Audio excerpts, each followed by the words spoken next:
we bring in a friend who we've known for years and years and years. He's an author, relationship therapist, Dr. R.G. Alan Wilson. Some expert advice on how we can all talk to them. Joining us now is relationship expert Dr. R.G. Alan Wilson. She's the author of Courageous Conversations Connect. Good morning, R.G. Doctor, good morning. Thanks so much for joining us. Good morning, Janelle. It's good to be here. Thanks for having me.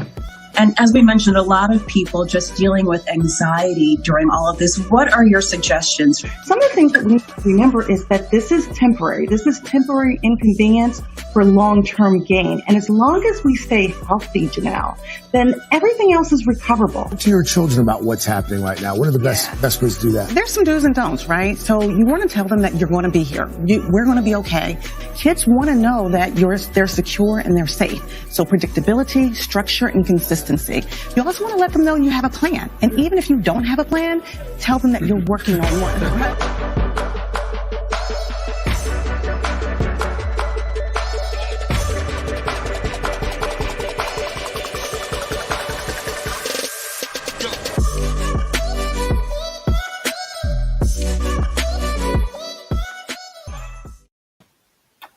And good morning. This is Dr. RG, yours truly. This is the Courageous Conversations Connect space where we're having quarantine talks. You guys know it.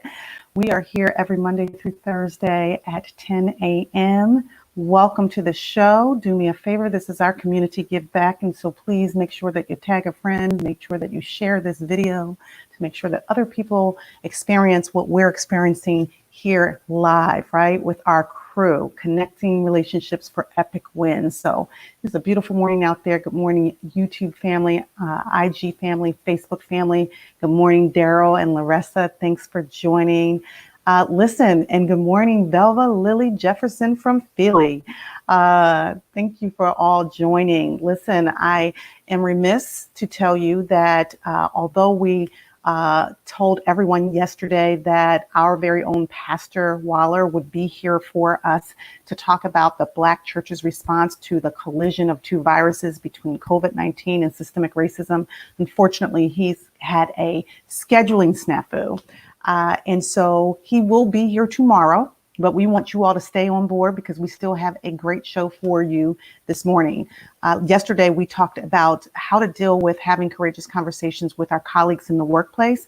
And we had planned to talk about what the Black church's response is. But today, we kind of switched the topic to the topic that we had scheduled for Thursday. So we're going to be talking about, of course, racial healing all week, but bridging the gap with multiple generations about systemic racism, both internal and external.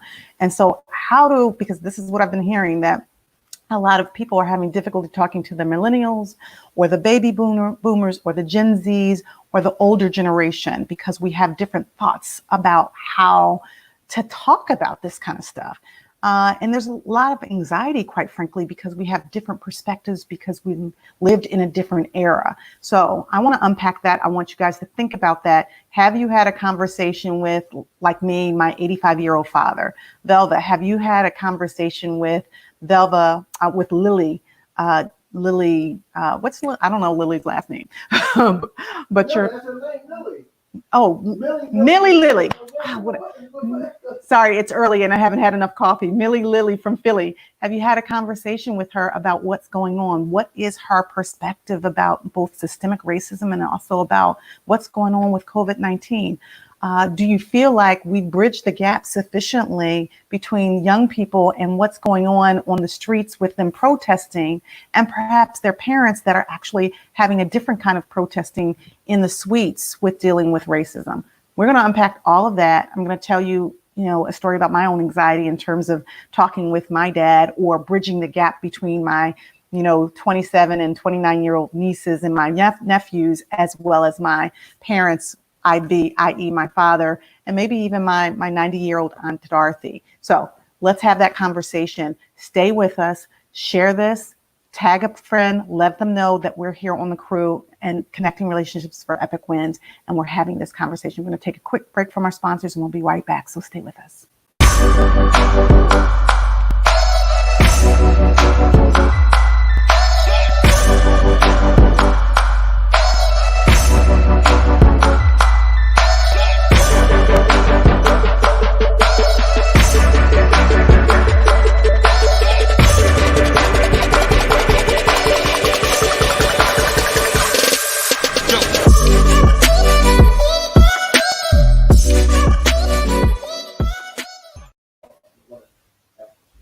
When you going to run it? Okay. All right. All right. Cool beans. So good morning. Hey, welcome to the show. This is Dr. RG here, Courageous Conversations Connect Space, where we're having our quarantine talks, right? So this is what I want you to do. I want you to take a moment to get into your posture, your breathing exercise, and think about who you're breathing for. We're going to take another quick break so that you can know what we're going to be talking about with our pastor. Morgan and I, Pastor Alan E. Waller, will be here tomorrow.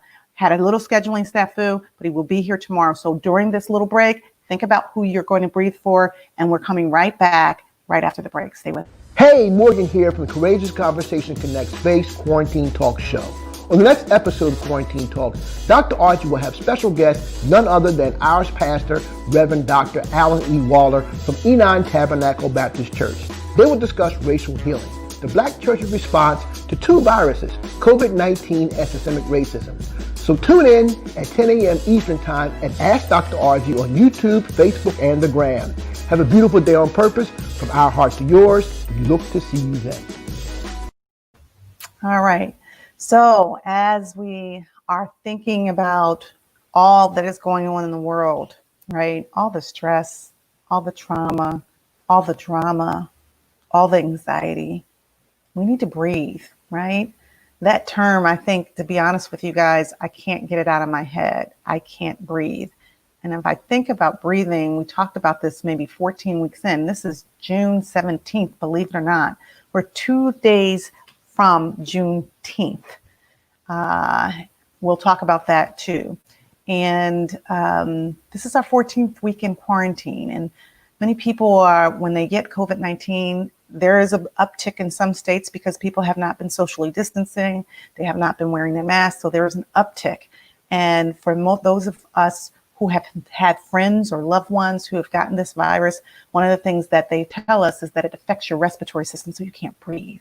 But also we know as Black and brown people that we've had, as we say, sort of the knee on the neck of our very lives where we have not been able to breathe, both in the streets and in the C-suites, if you will. So who are you breathing for? I'm breathing for all of those families that have been impacted and affected by systemic racism at the hands of white people, at the hands of police officers. We need a complete reform in terms of community policing. So I'm breathing for George Floyd, his family, Breonna Taylor, her family, Ahmaud Arbery, his family, and now Rayshard Brooks and his family. Nicole, Mama Stokes, I can't breathe with COVID, can't breathe with racism. Yeah, it's rough. Nicole, Deanna's on. Good morning, Deanna. Good morning, Charlotte. Good morning, Deborah. Good morning, Velva Lily Jefferson from Philly. And good morning, Larissa and Daryl. So listen, middle fingers on your thumb, hands, or this posture, hands over one hand over the other, or hands to your sides. Kind of relax your body. It's almost 10:10. We kind of wait for a few more people to come in. IG family, welcome to the show. Facebook family and YouTube family. Don't forget to go over to YouTube. We have all of our content there. Ask Dr. RG, AskDrArgie. Subscribe to our YouTube channel. Hit the notification bell so that you can get the notifications as well. And if you're on Facebook, type in subscribe to the message box. And that way, when you get a notification, if you confirm it, then you'll get all the notifications of what we're doing. Who else is breathing for someone? Share who you're breathing for. And as we go into our posture and we do our breathing, we're going to breathe oxygen in and carbon dioxide out. We're also going to breathe serenity and peace and calm and kindness and consideration and awareness, quite frankly, and consciousness into our lungs. And we're breathing out all of the things that are keeping us bound, like fear and worry and discontentment and distress and anger and bitter and rage. We're breathing that out. Okay? So at the sound of my voice, I'm going to ask you to breathe in through your nose and breathe out through your mouth. Hold it for 8 seconds. We honor the family of George Floyd. He had that knee on his neck for more than 8 minutes. 8 minutes and 46 seconds to be exact. and then the knee on his neck even beyond that when he stopped breathing. So we do it for 8 seconds in honor of him. We're going to do that 5 times, and then we're going to get into our discussion. 1, 2, 3. Breathe in through the nose.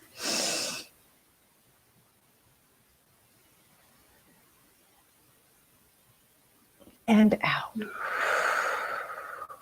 Breathe in.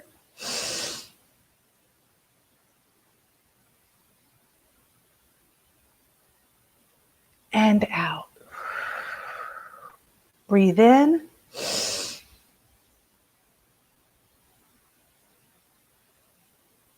And out. Breathe in.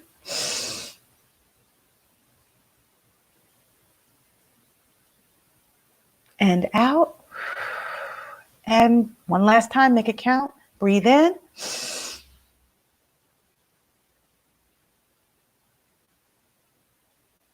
And out. That felt good. That felt good. Keep doing that throughout the day. Get that oxygen into your lungs. So listen, I want to hear your story, and I want to share a little bit of my story as well, as we have this conversation, this courageous conversation about bridging the gap with multiple generations about systemic racism. We're dealing with 2 viruses. We already know that, right? COVID-19 is one virus, and there's super spreaders out there that are probably doing more damage because they're not socially distancing and they're not wearing their mask and abiding by the regulations, even though we're kind of ratcheting it down a little bit and opening up gradually. But there are other people that have not been paying attention to those social cues, and subsequently they can be asymptomatic and be out there spreading this virus to anyone and everyone, because this virus that doesn't actually care who you are, white, black, young, old, of means or not, how much money you have, or whether you are Republican or Democrat. It really doesn't care. It's coming for you, right? It's coming for us. And one of the things about the COVID-19 is we had to realize that, part of doing the necessary things to keep ourselves safe meant that we were also keeping other people safe. All right, well, there was a conflict, I feel, even with that, because there were seniors who were like, this is not a big deal, until at least I had to sit down with my dad, my 85-year-old dad, and explain that this is a big deal and that we need to abide by the regulations, because I could, and he had a difficulty acknowledging, because we're a very huggy, kissy family. And he was like, well, why don't you want to hug me? And I was like, because I don't want to be the one that, transmits this virus to you and is responsible for you getting really sick or dying. I couldn't live with myself. But what it required is that we sat down and we listened to one another, and we had a dialogue, and we gave each other information about what we thought. We were patient with each other, or I was patient with my dad. I tried to make sure that he understood that I was coming from a good place, that there was some goodwill, that I tried to be as truthful and honest as possible. As we say, truth, trust, and transparency leads to transformational breakthroughs. And sometimes what happens when you have 2 generations or multiple generations is that we're not patient with one another. The young people aren't patient with the older people. The middle-aged people are getting less patient really with ourselves and with what's going on. There's enough anxiety to go around to last us all a lifetime.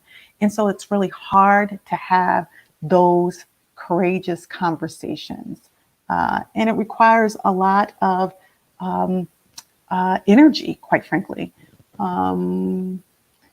So, when we think about the courageous conversation, just think, yesterday we talked about flashbacks, right? We talked about how it is that we as Black and brown people absorb so much. Have you ever thought about just sitting down with someone who really was here? I'm not talking about somebody who was like many of us, maybe we were 5, or maybe we weren't even born during the civil rights movement. We certainly weren't around back in the 1930s or early 1900s, if you will, right around the time when slavery was supposedly ending, right? We're about to embark on Juneteenth, where the symbolism of that was that there were people that didn't even know for several years that they were free. Can you imagine that? That slavery was supposedly over, but there were slave masters. I don't even know why they call them masters, because they, I guess because they were having control over another human being because they thought that we were property. But there were people that owned slaves that knew that slavery was supposed to be over, but they didn't tell the slaves. And so Juneteenth represents the fact that 2 years later, there were people that actually began to understand that slavery was supposedly over. Well, the truth is that we have a lot to learn from some of those people that were born just on the other side of that experience, like my dad. He experienced growing up in the South, and he talks about doing a dare where he and his buddies thought it would be fun to drink from the white fountain versus the black fountain, and how the white kids saw them doing it and they chased them through the woods, basically calling them the N-word and saying that they were going to hang him. He recalls that. And quite frankly, my dad, right now, he has a little bit of short-term memory loss. And sometimes he'll say things like, I'd rather not remember, because sometimes it's better not to remember all the trauma and all the things that we've been through. Can you imagine that? So when's the last time that you sat down with your senior person in your family, someone that's 80, 85, 90, and asked them about their experiences of systemic racism? It looks quite different probably than your experience, right? Or when is the last time that you sat down with your own daughter or your son, and those persons out there that are using their bodies, putting their bodies on the line to protest these injustices? They think very, very differently. My niece sent me a text yesterday, and she said, I've had it, with these white messages. And I'll tell you, if I can pull it up, what the text was. It was something that she had seen on, where is it? Yeah, here it is. It was something that she had seen, and I can't find it now, where a white pastor in a mega church basically said that we should change the word white privilege and turn it into white blessing. And she said that the person in the mega church said that the blessing is that the reality was that this country was built based on slavery, and so that should be considered a blessing. And for my niece, who's 27, she doesn't understand even that language, and she said that she was pretty enraged. That's what's happening now. Gloria says Black men that age and older have many horror stories. Yup, absolutely, Gloria. And some of those horror stories, quite frankly, they've absorbed for us. They've taken it on the chin. They've taken it for the bigger picture to take care of their families. I think it was maybe Chris Rock who said that, one of the angriest people on the planet is, an older Black man. Talk to that, that man who's maybe a taxi driver or Uber driver now, or a bellman in a hotel where he has to actually, say yes, ma'am, and yes, sir, but has the flashbacks of all the trauma that has occurred in their lives. Make sure you like and share this. Make sure that you tag a friend, share this post, this video. This is a conversation that we need to keep having. It's not a conversation that we need to stop having. When we talked to Mel Robbins one Monday, my good friend that shared her platform with me the week before for the Share the Mic Now campaign, she said that when she talks to her children and they say, hey, Mom, this is really difficult to talk about, and I'm not sure if I really want to, or I feel uncomfortable. Her retort to them is that, how uncomfortable might it be? If it's uncomfortable for you to talk about, then maybe it's really uncomfortable to live it. And so these days, we do need to keep the conversation going.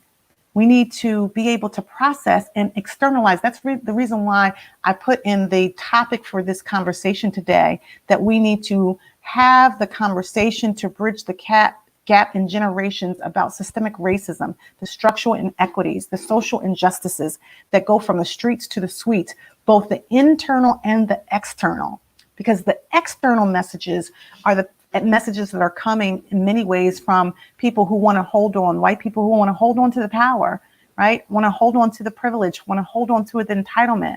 But there is something to be said, quite frankly, that my good friend, Dr. Marlene Watson, taught me about facing the Black shadow. That's her book. And there's a lot of internalized racism that goes on with all of us. Gloria says, yes, absolutely, they have a lot of pain. Many I know have friended with wealthy white men, and as a result are able to get financial support for their ministries, etc.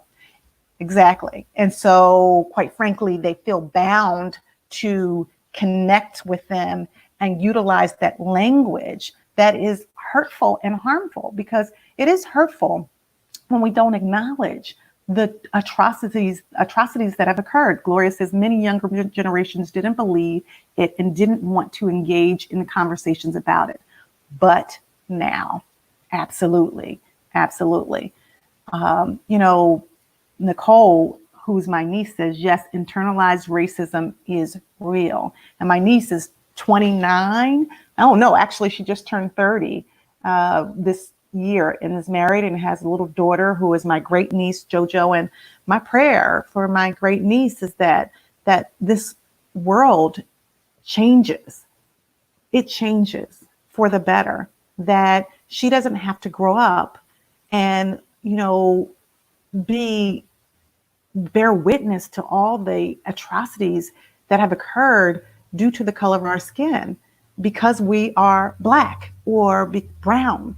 That unfortunately is our reality, but it should not have to be my niece Joelle's reality. Yet at the same time, it will be if we don't make a change, if we don't band together, if white people, our white allies, don't stand up with us. They don't show up with us. They don't speak up with us. They don't, acknowledge the racism and the racist ideology that has been built based on the structural inequities in the backs of Black and brown people. That has to be acknowledged in order for us to change. But none of us likes change. And, with regards to the internalized racism, that's a very insidious process too, quite frankly, because many of us as Black and brown people don't always want to acknowledge that there's some truth to the fact that these messages about us as Black and brown people being inferior and white people being superior, that at some point, we may not know exactly when it happened, but at some point, there was a transition of that message in the very beginning. And I see it when I'm working with families all the time. Think about a Black mother or, a mother or father, and they're upset with the person who maybe left the relationship. And they tell the child, you're just like your mother, or you're just like your father. We're about to embark on Father's Day, for goodness sake, right? And I'll hear this in the work that I do all the time. And what I say to, that parent is, do you understand that your words matter? Do you understand that ultimately that child will resist that message until they stop resisting it? And when they stop resisting it, then they'll begin to accept it.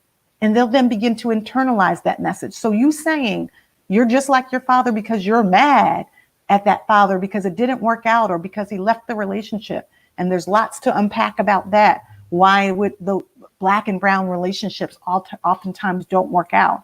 Why the marriages or the connections tend to have such difficulty. That said, eventually that child begins to think, all right, you think I'm just like them? Let me show you. I believe you now. And that becomes the internalized process of that person believing that they are just like that person, that they're not good enough, they're not worthy, they're not valuable. And then they embark on a process by which their lives are very disrupted and distracted from the elevation and the success that they could actually be and live on purpose. So that's very much like what the insidious racism is like, right? That we're told that we're unworthy. We're told that we're devalued. We're told that we're othered. We're told that we're not good enough, that we're not smart enough, that we're not bright enough. I can't tell you the number of stories. And Nicole was a teacher. I'm sure she doesn't say this to her students, but she's probably heard her students tell her that people may have said to her, teachers that are supposed to be teaching, saying, you know, you can't go to college. The college, you're not college material. And I don't believe that a 4-year institution is for everyone, but I've heard enough stories of people who have excelled to a level of greatness, but they had to do it in spite of the messaging from perhaps their white teachers saying that that's not for you. You know, you shouldn't do that. That level of academic rigor is not for you. And why? Because of the implicit message that Black people are inferior and white people are superior. Like white people's water is wetter. Like that makes a difference. So when we think about those messages, right? Those messages are traumatic. We experience not just post-traumatic stress disorder, but continual traumatic stress disorder. And it has an impact on the next generation. This is why we have to keep the conversations going. Nicole says, absolutely, just had that account yesterday. Tell me more, Mama Stokes. What do you mean? What account did you have yesterday and how did that play out? There are some real pearls of wisdom within our crew if we can keep these conversations going, which is what the purpose of this is. We call our crew Connecting Relationships for Epic Wins, because on this platform, while we're having quarantine talks, we're trying to share the wisdom, the mistakes that we made so that we don't keep doing it, and also the successes that we've had so that we can share that experience. And I will tell you, it's very hard to have these conversations. This is why people don't do it. Oh, for becoming a crew member, you all can make sure that you hit subscribe. For the persons that are type subscribe. I'm sorry, type subscribe on Facebook. If you're on Facebook, in the message section, and once you type subscribe, you're going to get a notification, and you confirm with that notification, respond to that, and then you'll get all of the notifications of and the promotions that we're actually doing, and you'll be a part of our crew, Connecting Relationships for Epic Wins. So Mama Stokes, tell me, when you had that conversation yesterday, what did it look like? How did that play out for you? When we think about our youth who are angry and our seniors who are angry, we've got to heal. And in order to heal, you have to feel, but you cannot heal what you don't reveal. And once you reveal it, then we have to deal with it. Nicole says student council members were told by their white peers that the Black students don't know how to run a meeting appropriately. Black students don't feel heard, seen, or acknowledged. Yeah, that happens. Listen, I worked in the institution of academia for many, many years, and I saw firsthand the Black students that were not acknowledged, that didn't feel heard, that felt left out, that felt like there was this implicit message that they weren't smart enough.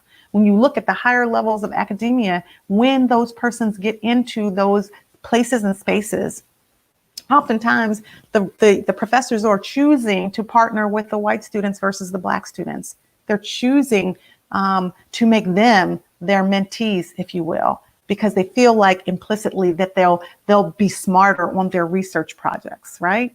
So, you know, these messages come from the top down and from the bottom up, and they permeate the atmosphere. And if we're not careful, many of us will walk around with those internal messages of racism, systemic racism, in every area of our lives, so that we're walking around, as my mentor and good friend, Dr. Marlene Watson says, she often reminds me, she said, don't let the Black shadow get you, right? And what she means by that is don't allow the messaging of white superiority get to you, live rent free in your head, and make you believe that you don't have a place at the table and that you're not just as worthy as anyone else. That happens to us on a daily basis. And by the way, before we ever step foot out of our beds, we've already now engaged in some stinking thinking, right? The thinking that tells us that we're not valuable, that we're not worthy, that we're not good enough, that we're not smart enough, that we're not attractive enough. And I hear those messages with my clients a lot of the time. They'll say things like, I feel like if I live in the suburbs that I have to wear my hair straight, or that if I go to my corporate job that I can't wear my hair natural for a lot of the women, or wear them in braids because I don't think that will be acceptable. I've experienced when I was a student, people saying, well, do Black people with braids, do they wash their hair? Right? Like, really, do they wash their hair? So we're walking around with this message that we don't wash our hair. There's so many implicit messages that impact us. And if we're going to heal, if we're going to heal from these atrocities together as one race, we got to stay in the conversation. We got to stay in the fight, because we are in a fight. We're in a fight for these two viruses, COVID-19 and systemic racism. One that has lasted for about 6 months in the United States, and one that has lasted for over 401 years. We're in a fight, and we got to stay in the conversation. Listen, stay in the conversation. When you come back, tell me your story about how you've had a conversation with an older person or a younger person about systemic racism and even COVID-19, and how you are fighting this virus. We're going to be right back. Stay with us. Hey, Morgan here from the Courageous Conversation Connect Space Quarantine Talk Show. On the next episode of Quarantine Talks, Dr. Archie will have special guest, none other than Irish pastor, Reverend Dr. Alan E. Waller from Enon Tabernacle Baptist Church. They will discuss racial healing, the Black church's response to two viruses, COVID-19 and systemic racism. So tune in at 10 a.m. Eastern Time and Ask Dr. Archie on YouTube, Facebook, and the Gram. Have a beautiful day on purpose. From our heart to yours. We look to see you then. Hey, good morning. Good morning. This is Dr. Archie here for the Courageous Conversations Connect space, where we're having our quarantine talks.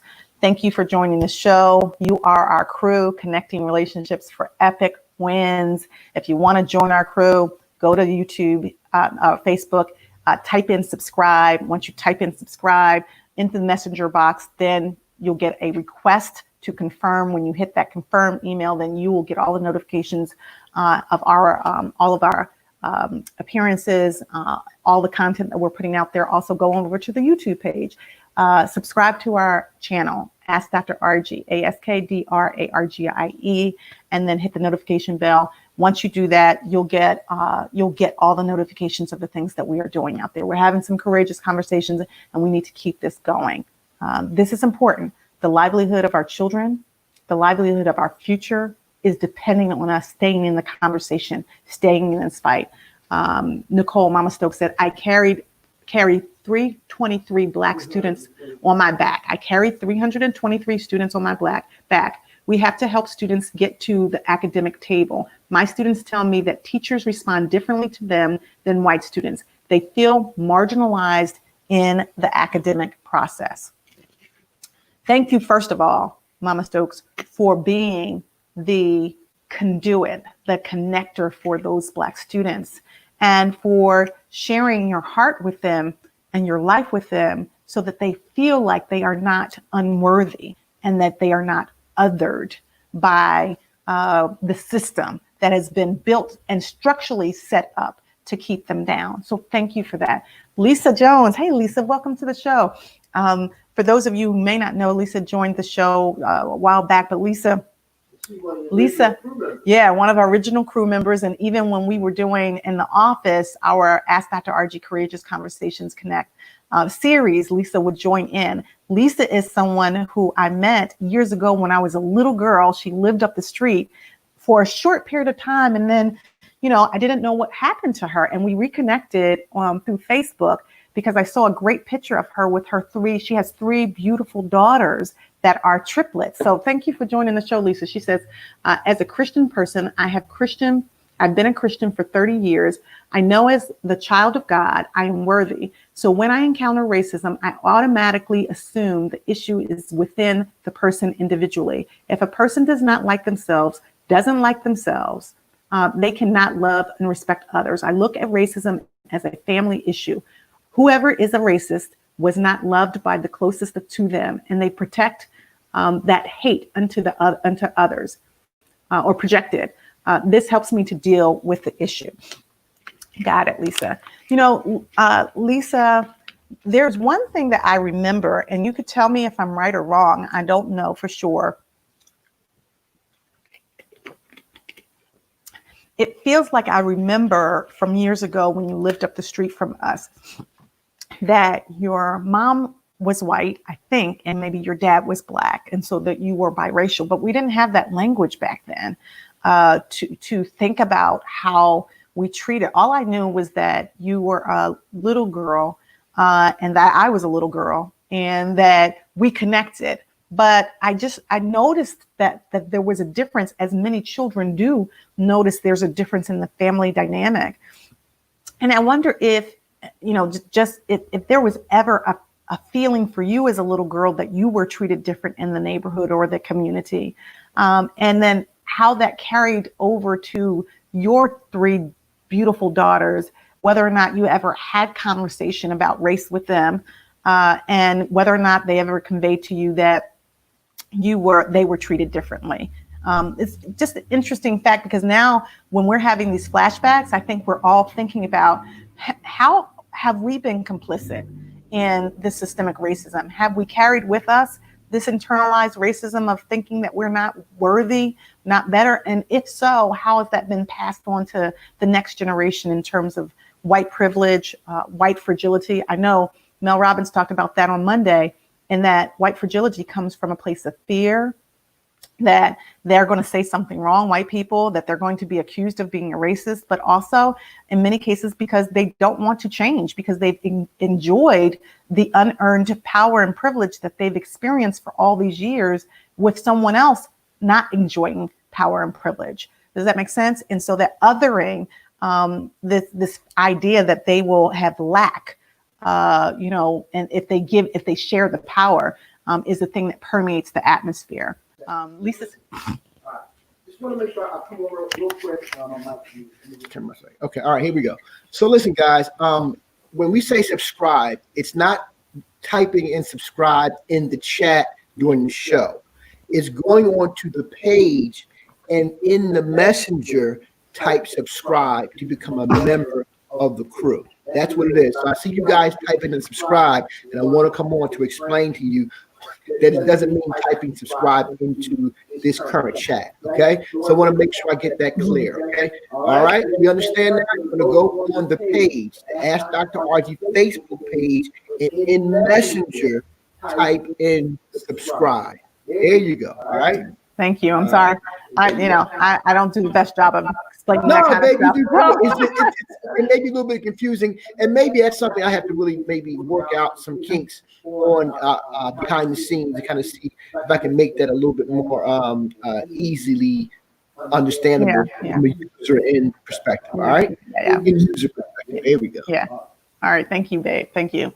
Lisa says, great question, Dr. RG. I'll give you my perspective. And Lisa says, you were such a nice neighbor. You treated me well, and I appreciated that. Yes, my mother is white, and my father was of color. I consider myself mixed, not biracial. Got it. Okay. And so I treated you well, and I'm grateful for that. For me, I feel like that, I was that kid that always looked at the other kids and said, oh, how can I connect? How can I? And I didn't know language at that point. I didn't know what for Lisa, her situation was with her family. I know she had brothers, but I felt like that in some ways it was my job to kind of bring her into the fold and connect. But I have to say, I don't know if the other kids in the neighborhood felt the same way. Because when we moved to Mount Airy, what was interesting during that time is we moved from West Oak Lane, where there was a whole lot of, it was a melting pot. There was Polish and Irish and Italian and Black and Latino. There was a melting pot. And there was a lot of kids on that street. And then my father became a or a police officer and then a homicide detective, he was making more money. So we moved to Mount Airy, as many people do. They want to move into a single home or a nicer neighborhood, if you will. We were upset because there were not enough kids in the neighborhood. But the other thing that I noticed in hindsight was that when we moved on the block, and where we lived was in Mount Airy, right off of Cheltenham Avenue, not too far from the church that we attend now, the bigger church, Enon. And there were only 2 other Black families at that time when we moved back in 1970. There was a Black family on the right and on the left, and we were in the middle. And there were all single homes, about maybe, 20, 30 homes in that like small community, if you will. And in a very short period of time, it turned. And all the white people, they call it white flight, all the white people started moving further out into the suburbs, and more Black families started moving into the neighborhood. So I know that was a phenomenon, if you will. And now what's happening with gentrification is that white families are moving back into these urban communities because, the homes are beautiful and the neighborhood is beautiful. And quite frankly, then they don't have to drive to work. They can catch the train and things like that. But there was a white flight. What I don't know, Lisa, is how did other children treat you? No, they did not. The kids were cruel to me because I was so light. Gotcha. I gotcha. And I kind of felt that, to be honest with you. I felt like there was some loneliness, like kids want to connect with other kids and other children are their lifeline. And I felt like that everyone, even in our little small community, didn't embrace you, perhaps because of your color. And that's what I'm talking about when I say the internalized racism. When I went away to college, we had something called the brown paper bag test, right? And if you fit a certain complexion, then you could be a part of one, sorority or fraternity or the other. And I don't think that just happened on college campuses. That happened in our Black community, where there was this messaging around colorism and around skin complexion. And the lighter you were either ostracized or you were embraced. The darker you were, the same thing. And so a lot of kids were cruel based on the messaging that they were receiving from their parents and from their community. And these are the things that we have to continue to stay in the conversation about, so that we don't pass it on to the next generation. Because if we do, right, then we'll have a generation of people who are both racist, continue to be racist, and a generation of Black and brown people who are internalizing that racism and not treating themselves well. So keep the conversation going. Larissa says, I grew up in segregated Baltimore. I never had a white teacher, did not have white children in my school until I graduated high school. Could not shop in the high-end department stores. You moved it up. Department stores, go to the movies or the beaches with whites. I experienced desegregation when I moved to Philadelphia at 18 years of age, and it was scary. I imagine that was scary, Larissa. And Jen says, June 23rd will mark my anniversary of being adopted by my mom, who is white, and dad, who is Black. A long time ago, I was bullied to the ground because of my race. And back in my school years, someone said, I can't believe your dad would marry a white woman. All this racism must stop.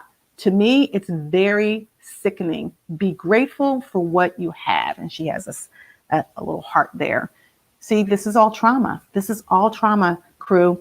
Lily says, my husband, divorced next month, is racism. I can't deal with him about Black people. I get along with anyone. This is what Lily says. So I think my understanding is that you're divorcing next month and you feel like that your husband is racist, I believe. That's what you're saying, towards Black people.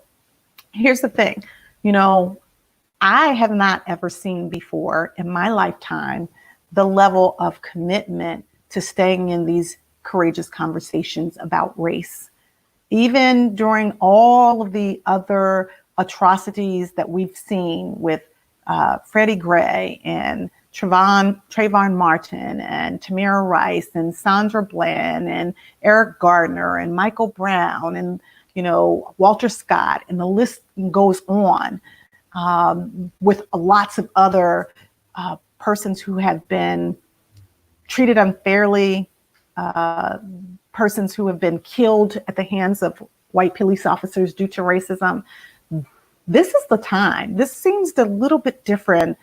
We had, a litany of these murders, starting with Ahmaud Arbery, and then Breonna Taylor, and then George Floyd, and now Rayshard Brooks. And then we also had simultaneously, I don't know if y'all remember this, on the same day that George Floyd, with the breath was kneed out of his body, there was also a video with this woman, Amy Cooper, who was in a bird watching park and called the police and said this African-American man was threatening her. And when all he was asking for her to do was put her dog on a leash because the rules said so. And so that she used it as a weapon. This is the implicit bias and systemic racism that permeates this yet to be United States, based on what I believe is America's original sin. And it has to stop, but it only stops if we stay in the conversation. Lisa says, I am from Atlantic City, and it was a mixed community. I never learned about racial differences. My parents got along with everyone. I didn't experience racism until moving to Philadelphia, first South Philly, and then Mount Airy. I didn't know, Lisa, that you were from Atlantic City, but I did feel that, I'll be honest, it was like, as a kid, one child to another, I felt like there was a lot of sadness in your eyes because it felt like you were disconnected from the community. And I felt like I was the only one that was like, oh, she's so nice. Do you want to come over? Do you want to play? We can play on the swings. And no one else seemed to be noticing how sad it seemed like that you were. And I think that had to do with the fact that you didn't feel like you fit in either world. I don't want to put words in your mouth, but it felt like you didn't feel like you fit in the Black community, and you didn't feel like you fit in the white community. And there were very few children that were embracing you just as a human being, part of the human race, another kid just to play with. And this is what happens if we don't stay in the conversation with multiple generations. This is what happens when we keep our thoughts to ourselves, or we don't want to engage in the conversation about how do we eradicate this ugly stain of racism. Gilda says, this has truthfully been an experience for my family due to being raised in the military environment. Interesting. Say more, Gilda, about what that felt like to be raised in a military environment. Was there racism there, right? And how did that present itself? And how did you and your family, how were you impacted by that? Because we do know that the military is an entity, it's a family system, it's a structural system in and of itself that sometimes is sort of in its own little bubble, if you will. And I think that sometimes what happens in systems that are in their own bubble is that they don't really get to experience what the rest of the world is experiencing in the same way. And subsequently, often, I think racism goes unchecked. Children go unheard. Black and brown people are not listened to. And the trauma continues to exist. Morgan? Yeah, kind of a funny segue here. Gilda mentioned about being raised in the military, and now with the president coming out with his lightweight, initiative to police. Lightweight is an understatement. Exactly, initiative about police reform. I'm curious to know, for you, RG, since Pop was a police officer and he was in the military too. Later Army detective. What is the challenge and the complexities around being true to you, who you are as a Black person, as African American, but also being a person that has a loved one, your dad, being a police officer, and the challenges behind that? Because part of the conversation in the lexicon, part of the conversation, I should just say, is that, so many Black police officers, are they speaking up enough? The challenge is, if they're seeing something being done wrong by a white police officer, it's their responsibility and duty to step in and to stop it or to call them out. So I'm trying to feel for, you know, the audience, anybody else who's listening, because everybody who's listening aren't always commenting. But I'm curious to know, those who may have police officers or people in the military, how are you dealing with that? What's been the conversation like with that loved one, and maybe some of the challenges they're facing and the difficulties? You know, it's like it's a conundrum. You know, what do I do? You know, how do I stay true to me as who I am as a Black person, but also stay true to the blue wall or the blue uniform? Just curious about that. Yeah, so Morgan, one, thank you for that question. I really appreciate it because I did grow up, my sisters and I, in a household. Yeah, definitely. And I'll just say briefly, you know, and other persons can respond.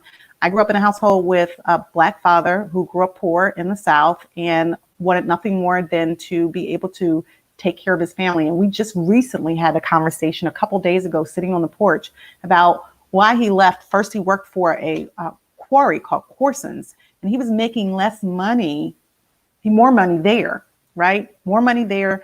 He said at the time, back in the 60s, he was making $7,300 a year working in a quarry, rock quarry. And he worked the night shift, driving the truck at first, right? First, he wanted to do maintenance, and they said, "Oh no, that's for an older man. You're a young guy. You need to, we need to use your brawn, if you will." And then when he actually applied for the police force, the pay was less. It was he went from $7,300 to $6,200, but he knew that there was opportunity for advancement. And at the time, he said that he applied.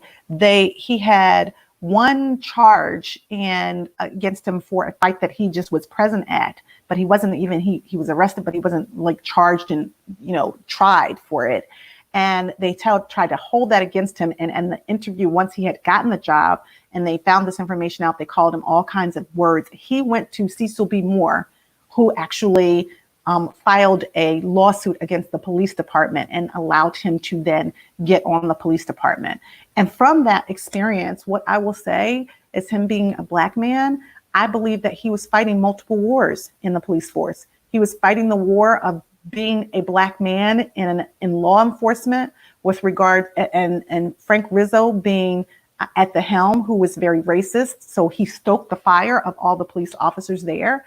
But he was also trying to manage his commitment to his community. And so I did watch him do community policing, right? That all the people in the neighborhood knew him as Mr. Allen, and they were actually, cool with him, and he was engaged with them. He knew everybody by name in our community, and he wanted to make sure that they were well taken care of and not treated unfairly. As a kid, though, I didn't really understand the trauma that he had been experiencing when he had to silence himself when his own colleagues would call him the N-word and not actually retaliate, because, again, he has to pay the bills and take care of his family. So for me, I didn't understand, quite frankly, why later on he changed his personality a bit, because I think that he had learned that he needed to silence himself, which took a toll on him. So he did function differently with our family. And I felt like, there was some more distance, and that can happen in many families. Lisa says, absolutely true.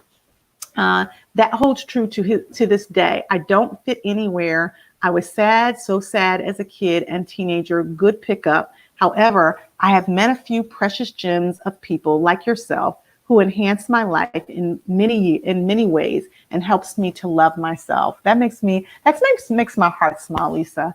That helps me to know that I'm in the right space and that I'm doing the right work. And that even as a child, me being able to pick up on what was going on with you and know years later, some 30, 40 years later, that I was right, and that perhaps that small connection made a difference with you, that makes me feel good. Babe, you were born to be a therapist. I mean, it was just inevitable for you. I mean, you just had all over your spirit to show love and light and to be intuitive enough to really pick that up as a child. Truly remarkable. You were absolutely born to do this work. I mean, I'm not saying because I'm your husband. It's just who you are. It just oozes out of your pores to really Thanks. help those who are struggling, and to identify, and then to go in. You know how you say firemen go into the fire? You go into the fire from an emotional standpoint, from a psychological standpoint. You deep dive with people. I see you do it every single day. You're doing it on this platform. You truly, I always say this about you. What I fell in love with about you, and I know it sounds hokey, but you just had this wholesomeness about you. And it just is evident. Don't go back crying. Don't get all that crying. You know your wife. Oh my God.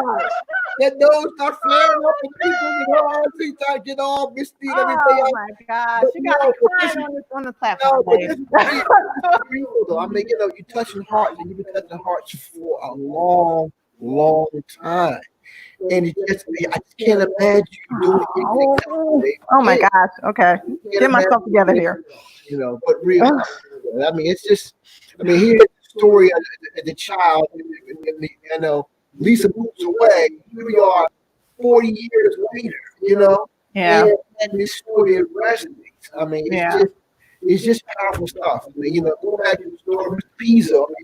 This is just, you won the humanitarian award. Oh my gosh. Stop it. Are you guys kidding me? It's just, you just can't make up this stuff. It's just true authenticity about who you are as a person. And why I fell in love with you. Truly, I fell in love with the gym. I am truly blessed. I thank God for allowing you to come into my life, and for me to be ready for you, quite frankly. Yeah. You gotta be ready for you. I'm ready for you. I gotta tell you guys, you gotta be ready for this. Oh my gosh. I'm so sorry, guys. Well, I'm not sorry, because tears are good for the soul. And I tell them that's the coffee. It's the coffee. But the reason why I'm tearing up is because I feel like I've been a little bit emotional all week. I'll be honest and transparent for the last maybe couple weeks, because this stuff is real and our people are suffering and we are in pain. And this work that I do is noble work, but I don't do it by myself. I do it because my clients trust me, right? And that God has designed me for such a time as this to go into those places and spaces where people are in pain and to help connect them. And I believe that we'd be a different place if everyone we connected with each other with our hearts, our souls, and our spirits, and that we believed that we were all worthy, that this nation would be a better version of itself, that, if we all thought, believed, and felt that we were all worthy. And that's what I did with Lisa that day, or that time when she moved into the neighborhood. I just saw a little kid that I felt was sad. And I thought that there's something about me that I can help to connect with her. What if we all did that? What if we forgot about, not forgot, but what if we honored the pain and then turned that pain into power and then began to walk in our purpose? The process is important. The past is important, but also our future is important. And our children are going to be the next generation. We got to stay in the conversation and in this fight for them. So, babe, I appreciate it. You always say, are you helping to harm or healing the hurt? That's right. You got to take one or the other. Either you're helping to harm or healing the hurt. That's right. And that doesn't mean that we all need hurts on, and not really know it. But once you are aware, and the person says, hey, listen, you hurt me emotionally, then do you pivot to heal that hurt? That's right. That's really the key thing. So it goes to other folks. If you are a white person and somewhere in the past, or even recently, in the present, recently you harmed an African American or person of color, then do you course correct? Mm-hmm. And do you heal that hurt? Healing the hurt, first and foremost, to listen and try to understand and put yourself in their shoes. Yeah, that's right. And then do you pivot, first apologizing and really mean that apology. And then do the work. That fake apology out here. Yeah. That fake apology. Cheap apology. Listen, you smell it a mile away. Okay. And then can you authentically go about the business? I mean, and going back to the other day, Mel Robbins, again, I would implore you guys to please recommend and suggest anybody who missed that show on Monday to go over to YouTube or either just scroll up on this Facebook, channel and rewatch that show. Share it, copy it, email it, share it. I think every white person in America needs to see that show. Every person, and Black people, anybody, all of us, see that show because she offered absolute clarity and spoke truth to power, and was very, very informative about white folks' feelings, and she was real about it and honest about it. She had the courageous conversation that will connect. Again, it's just, I mean, it's amazing. I mean, I'm just telling the truth. I'm not trying to, just love about. I am loving my life, but it's just real. The name, the title, Courageous Conversations Connect. We had that brand some years ago. This is how prophetic she is. I mean, she came up with that. Well, I don't know how she came up with it. Well, it came up because my clients would always tease me when we would be in session, and I'd be like, you know what you got to do, right? And they're like, I know. I got to have the courageous conversation. Right, exactly. And so that's where it came up like that. Okay, this is a thing that we walk away or run away or hide from dealing with the pink elephant in the room, or we sort of avoid the courageous conversation. That does take courage. But what I want to say to people is that it can connect us. It doesn't have to disconnect us. Correct. And it can bring about a lot of forgiveness and healing versus division and oppression. But we got to stay in it.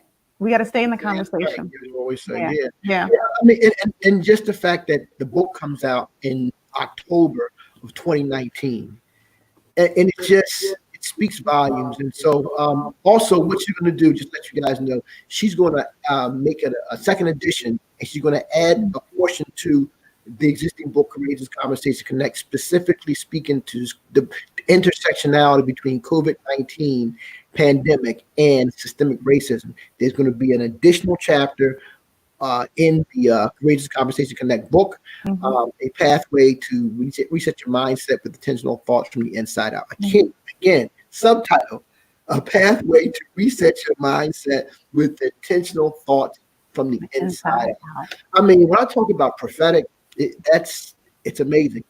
That was written in 6 months and published in October 2019. And here we are now, in a pandemic and systemic racism. Pandemics. Two pandemics, and racism is just being.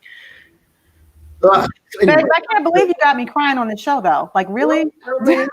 I'm just telling the truth and speaking my heart about how I feel about you. And it's evidence on, people that are remarking and making comments in the chat. And it's just real. Before we end.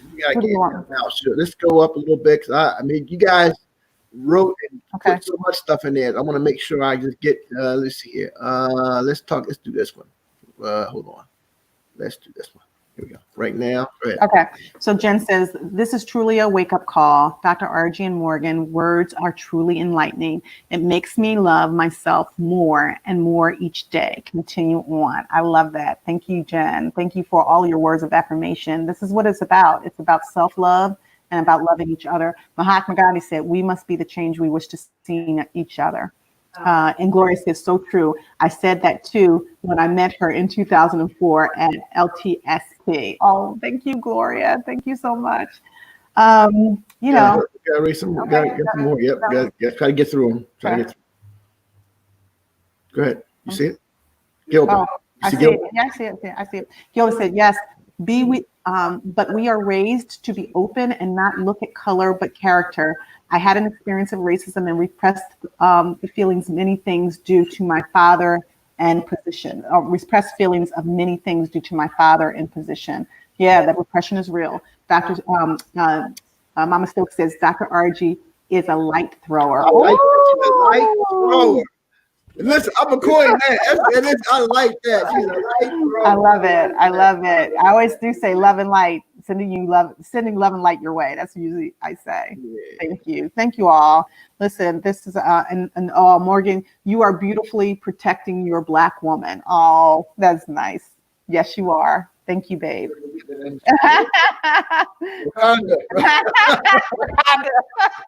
Thank you. Karen says, what's Karen say? Cry. It's wonderful. Crying is wonderful. Tears are good for the soul, and we do have to express ourselves. Debbie says, love you as a couple. Thank you, Debbie. Thank you, Debbie. And Cynthia says, yes. You see that? No. Yes, RG. Even in high school, you made even the lowest person on the totem pole feel like they were important. 227 forever.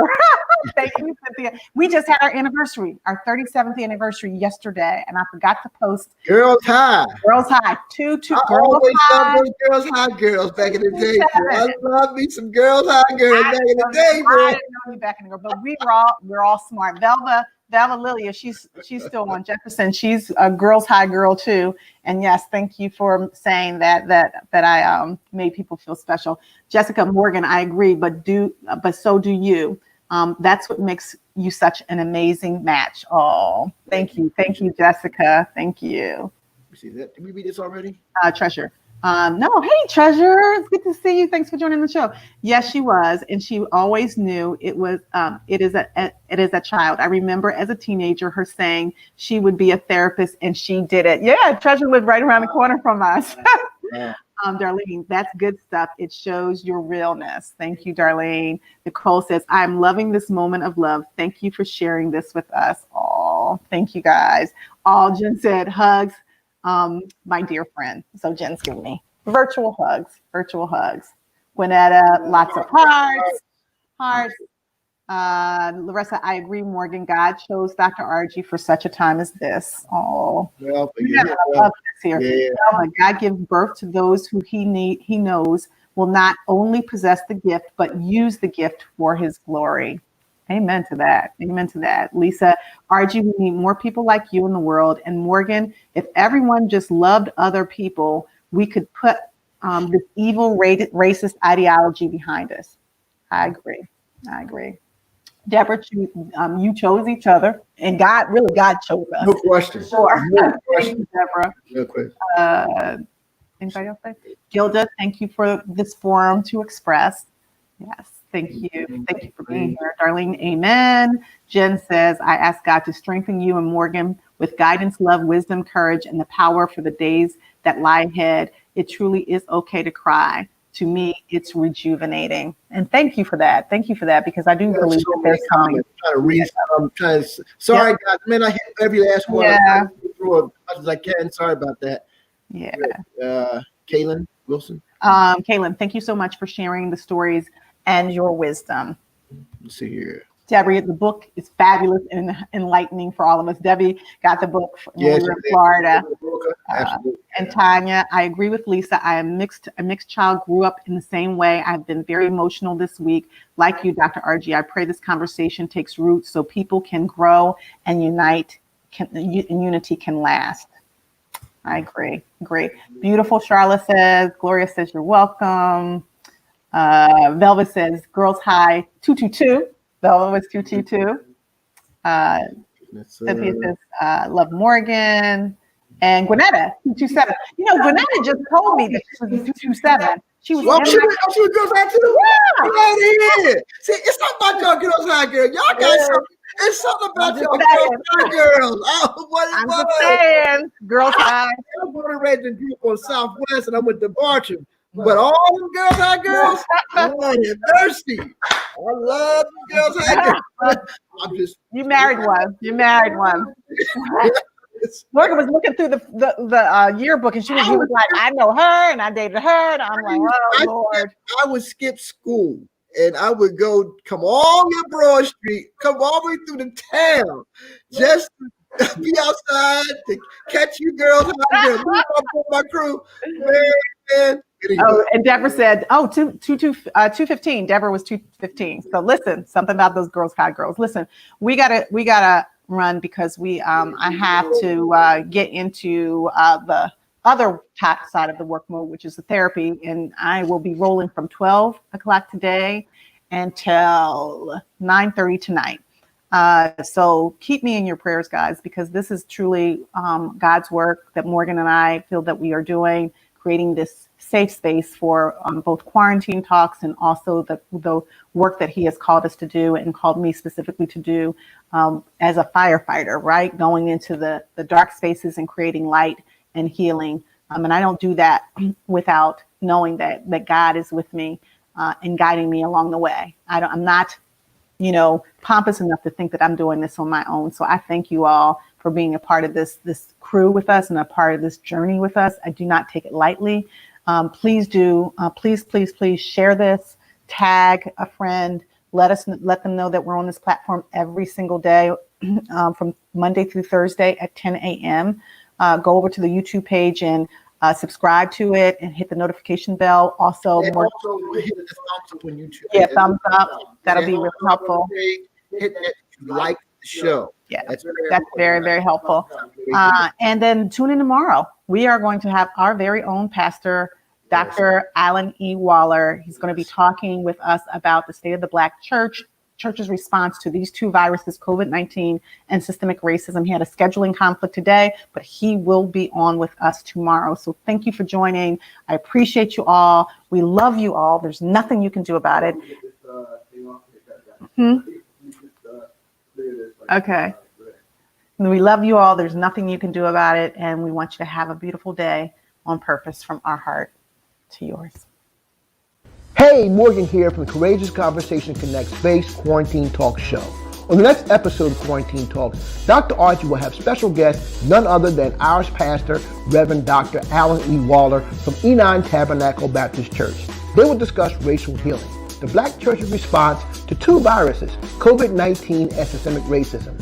So tune in at 10 a.m. Eastern Time and ask Dr. Archie on YouTube, Facebook, and the Gram. Have a beautiful day on purpose. From our heart to yours, we look to see you then.